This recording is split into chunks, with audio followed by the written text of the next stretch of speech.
Coming up, a Sicangu Lakota citizen leads a land-grant university, a first for South Dakota State. We catch up with him after its football team lands its first national championship. Plus, the first ever Tribal Homeland Security Advisory Council is named. We'll speak to one member from the Tunica-Biloxi tribe.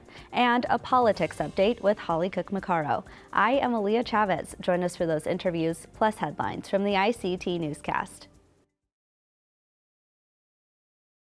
This program is made possible by the Corporation for Public Broadcasting, a private corporation funded by the American people.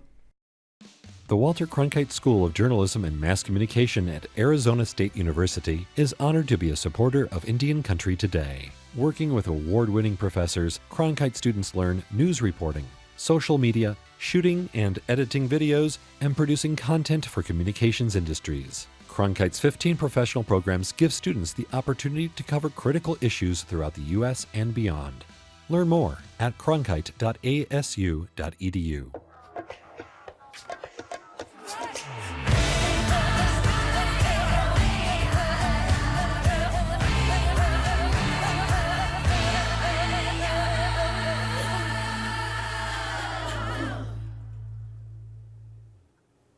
Amadawa Hopa, thank you for joining us.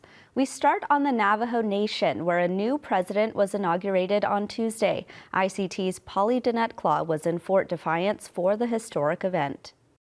On Tuesday, the Navajo Nation made history for more than one reason. The nation elected the youngest ever president, putting their trust in 36-year-old Boo Van Nygren from Red Mesa, Utah. Previously, Nygren ran in the 2018 Navajo presidential election as a vice presidential candidate. Nygren won by a slim margin in the 2022 election, defeating incumbent Jonathan Nez. His campaign focused on getting back to the basics.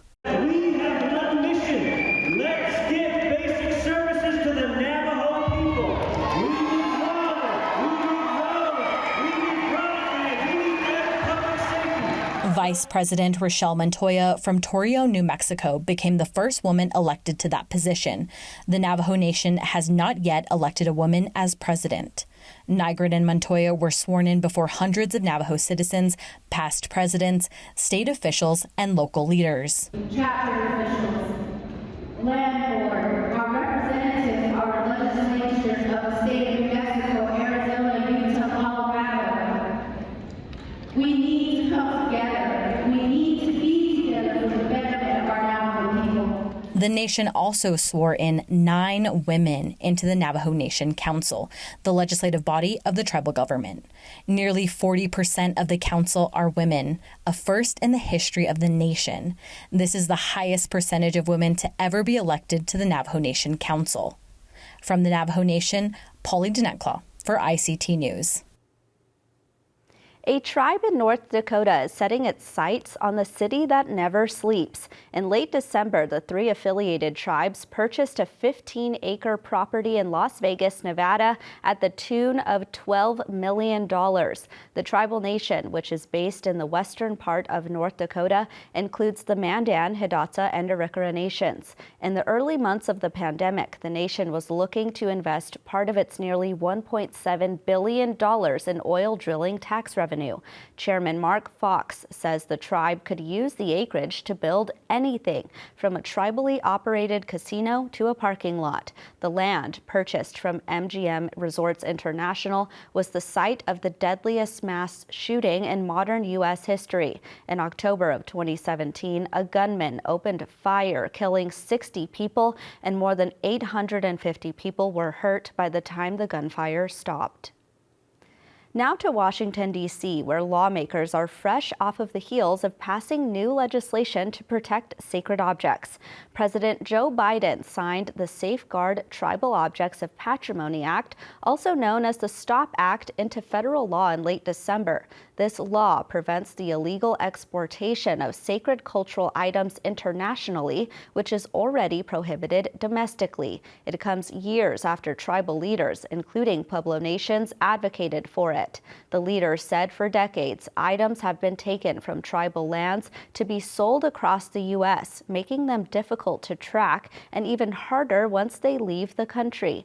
Acoma Pueblo Governor Randall Vicente said in a statement he believes the STOP Act will help keep sacred items where they belong and will bring home items that are already gone. The All Pueblo Council of Governors added that it will work closely with the federal government to successfully implement this legislation. A tribe in Mississippi is celebrating a land-back victory that was 40 years in the making. The Tunica-Biloxi tribe signed an agreement that will transfer possession of the Marksville prehistoric Indian site back to the nation.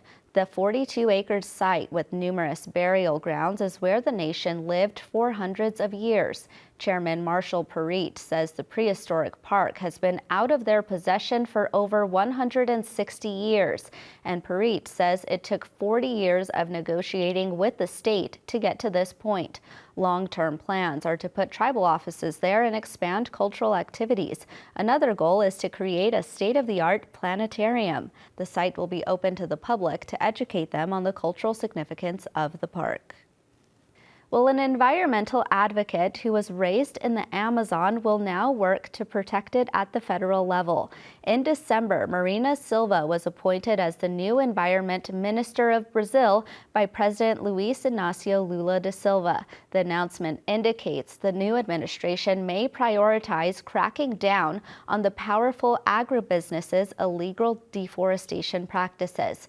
In 1994, Silva was the first rubber tapper ever elected to the federal Senate, a job she began working at the age of 6. She's built support for environmental protection of indigenous reserves, as well as social justice and sustainable development in the Amazon. During the announcement, Lula spoke about the amount of new female lawmakers. I'm happy that never before in Brazil's history there were so many women as ministers. Never before.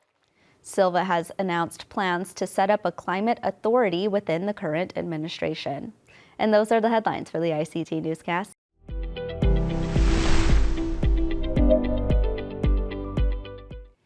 Beef production and cattle ranching means a lot to the president of South Dakota State University. After graduating from SDSU, he managed his family's ranch on the Rosebud Reservation. In April 2016, he became the school's 4th grad to take the helm and is believed to be the first enrolled citizen of a federally recognized tribe to lead a land-grant university. President Dunn, welcome to you. Thank you, and good morning, everyone. I want to start off because I understand that you had a big weekend in Texas. Tell us about that. We did, where we play in the football championships conference and series across in our football program. And this weekend in Frisco, Texas, our team won the national championship, and we were very excited to achieve that goal for us. So we beat the North Dakota State Bison, who are our arch rivals, and it was a very exciting game. Well, congratulations to you and your football team. I want to switch gears and actually talk about agriculture because that's actually your area of expertise. What lessons have you learned that can benefit Indigenous farmers and ranchers? Well, I think it's important that of the federally recognized tribes, we have very large land tribes that own a great deal of land in South Dakota. We have 9 tribal nations, and they control millions of acres. And so the management of that land is critically important for generations to come, but also for current revenue into tribal governments and tribal people. Right now, I think I've learned from my grandfather, who was a cattle rancher and Indian cowboy, was stewardship of the resources, and that's been a big part of my life and my mission when I worked in extension, but also when I was a rancher myself. So I think stewardship of the resources that we have is absolutely critical. What are the ways that your institution are working on initiatives like this? Well, the major initiative we have is related to the whole university. It's called the Wokini Initiative, which is generally translates into a new beginning. So when I became president, we committed as a university to start anew and serve the indigenous people of South Dakota in a much more appropriate way and inclusive, and so increase attendance here at SDSU by tribal citizens, but also outreach and extension. Just the whole holistic approach to serving these people is very, very important to us, and we've renewed that commitment, our land grant commitment to serve all the people of South Dakota equitably, and so that's our major initiative. President Dunn, I'm curious about learning about your personal experience. How does one become the president of SDSU? Well, yeah, I really didn't set out to be the president, but I really kind of stand on the shoulders of my mother, who long ago attended. You know, she was born, she wasn't even a citizen in the United States, and yet somehow, some way, she was born on the Rosebud and was a member of the tribe, and found a way to college during the Depression. And then set our family on a very strong path, and it was in contrast to several of the path that several of our brothers took, which was quite destructive. So it was very poignant growing up that she had taken the right path, and education was the major part of that. And so I followed in education, and just I love learning, and followed her footsteps, and I find myself honored to be not only a citizen of the Rosebud Sioux tribe, but also the president of a land grant university. So it's very, very humbling and very exciting for me. I actually would like to talk about land grant universities. For our viewers who might not know what that is, tell us about it. Well, in 1862, President Lincoln signed the Land Grant Act, and which provided land resources to state and public universities, and that was a good thing. Public education is very important for all of us. I'm a big believer in public education. The irony is, of course, that the land that was given to these public universities was somebody else's land. And so when I became president, I called out the fact that in 1889, when South Dakota became a state, in enabling act of statehood, the federal government gave this university land. And that land, of course, had come from the breakup of the Great Sioux Reservation, which really was culminated in the Dawes Act of 1887.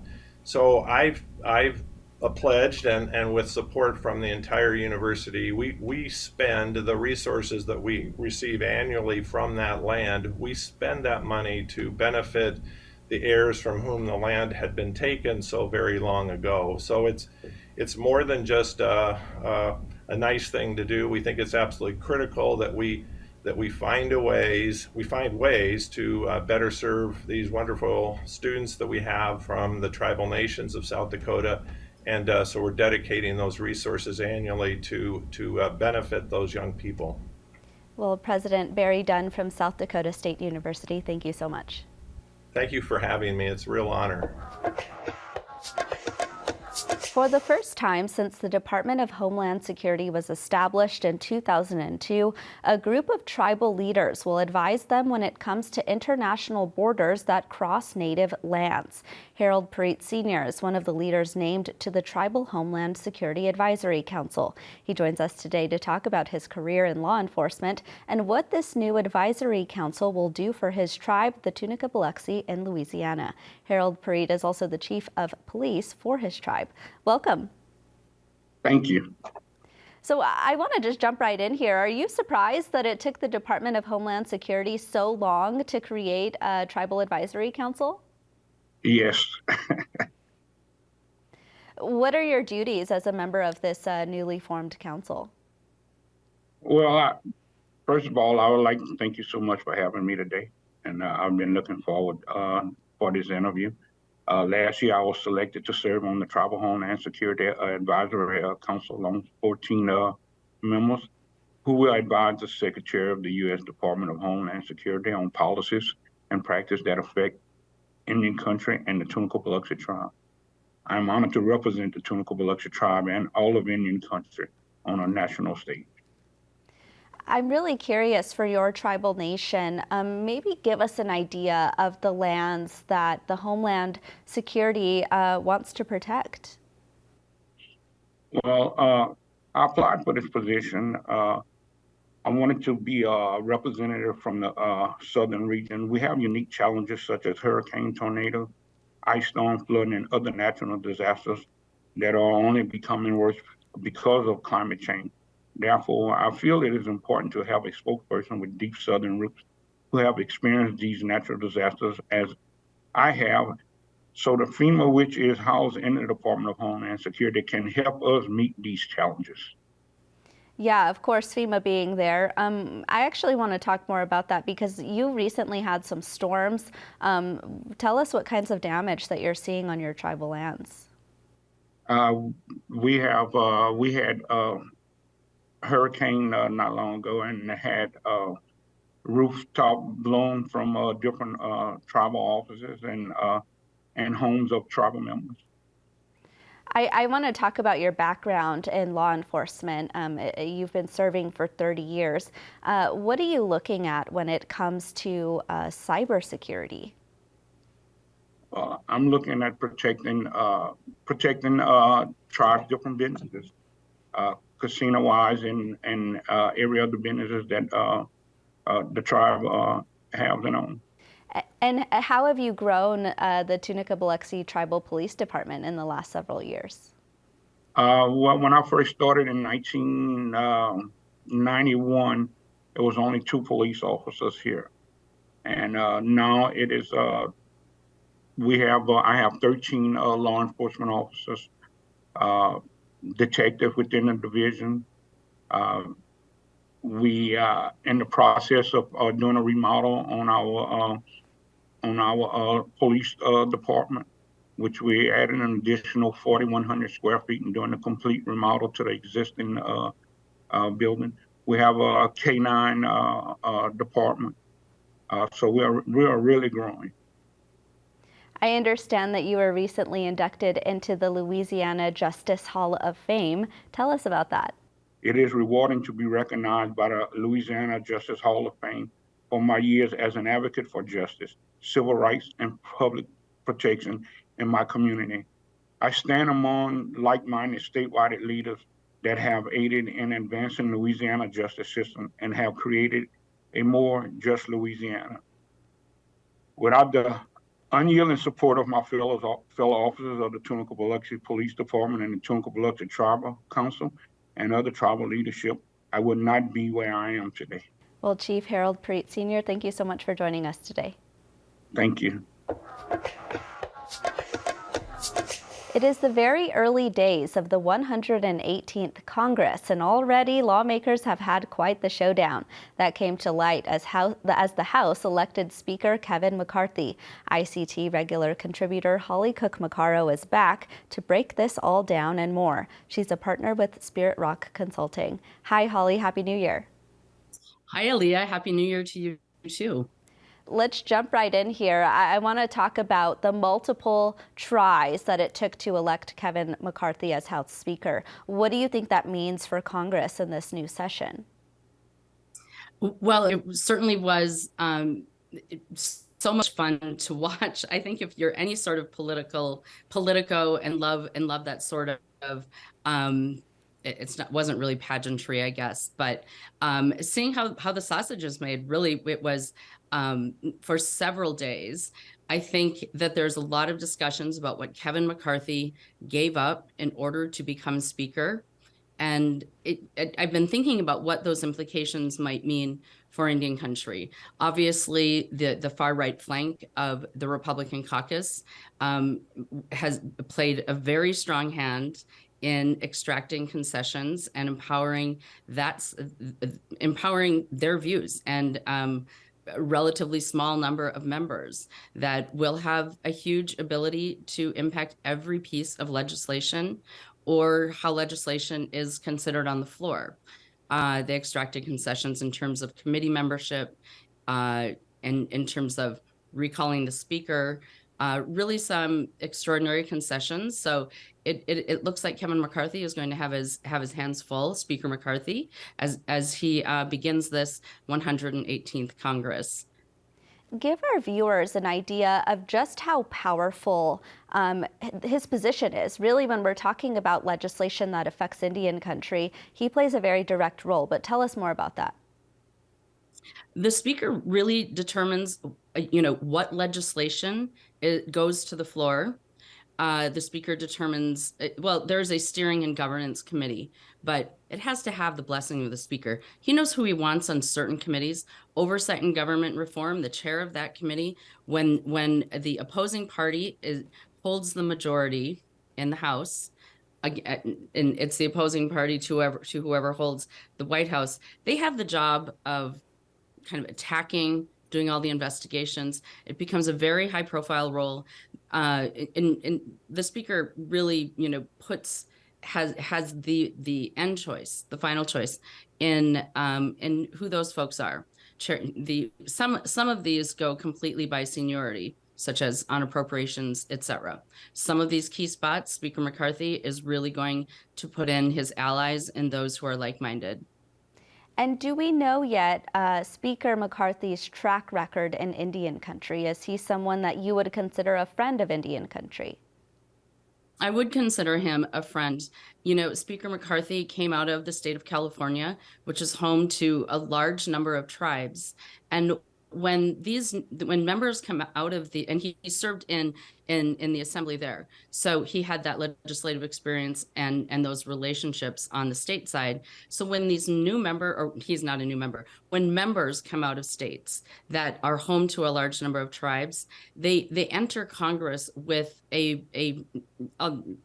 set of knowledge and relationships that really help them on the federal level. And I watched on the floor as all of these new members had, in those extraordinary 5 days, as we watched that his election play out. Usually it takes a very long time for, say, a freshman member to meet all of these senior members. I've heard members say, I've been in here for 2 terms and I still haven't met, everyone on the other side of the aisle or even in their own caucus. But it was really interesting. I've spoken to several freshman members over the last couple of days here in DC, and they used those 5 days really very wisely. They said, we had all of this time. Well, on the Democratic side, they had all of this time because they weren't really doing much, right? They were just voting over and over, 212. But they got to know their colleagues. They got to sit and visit in a way that really no other class has in over a century. It's really been, it was an extraordinary week and presented these new members with extraordinary opportunities to build relationships very early. And we know that the caucus of voting members who are native of Congress, of course, the caucus has shrunk in this new Congress. Based off of the very early days of what you're seeing, what stands out to you from those native members of Congress? That they are, who we have in place now, they are more seasoned members. We now have a member, Mark Wayne Mullen from the Cherokee Nation and the state of Oklahoma is now in the Senate. I expect that he will serve on the Senate Committee on Indian Affairs. And Mark Wayne, I think, has a huge opportunity in front of him to be a leading voice and very impactful in the Senate, and all eyes will be on him for that. And in the House, Congresswoman Sharice Davids was reelected the chair, the vice chair of the new Democrat coalition. I think that also is in recognition of her, of the regard with which she's held by her colleagues. And she is becoming more senior on the Transportation Committee. So we have these members who are now, Congresswoman Davids in her third, Senator Mullen has been there, well, first term in the Senate, but for several terms in the House. We have more seasoned Native American legislators, and we are going to see the effects of that in the 118th Congress. We have a very short time left here, Holly, but I do want to talk about, what's coming up in this Congress. What major piece of legislation affecting Native communities should we be looking out for? Well, some things that were left on the table at the end of the last session certainly were the tribal tax package. There were a few bills that went through at the end, but there was also a larger tribal package that didn't make it through at the end. I think all of Indian country is going to have to deal with how these federal recognition bills have put practically a hold on most pieces of legislation, and tribal leaders are going to have to weigh in on the importance of moving bills in spite of certain members' positions on federal recognition bills. Those bills were Lumbee and MAWA, and they remain controversial, and in fact receiving additional coverage already today. Also, the seating of the Cherokee Nation delegate was there was a colloquy at the end, an agreement to take it up on the Republican side of the aisle. So I think there will be quite a bit of attention paid to that as well. Well, Holly Cook-Macaro, thank you. Yes, thank you, Leah. And that's a slice of our Indigenous world. For all the latest, visit ictnews.org. From all of us in the newsroom, stay safe, my relatives.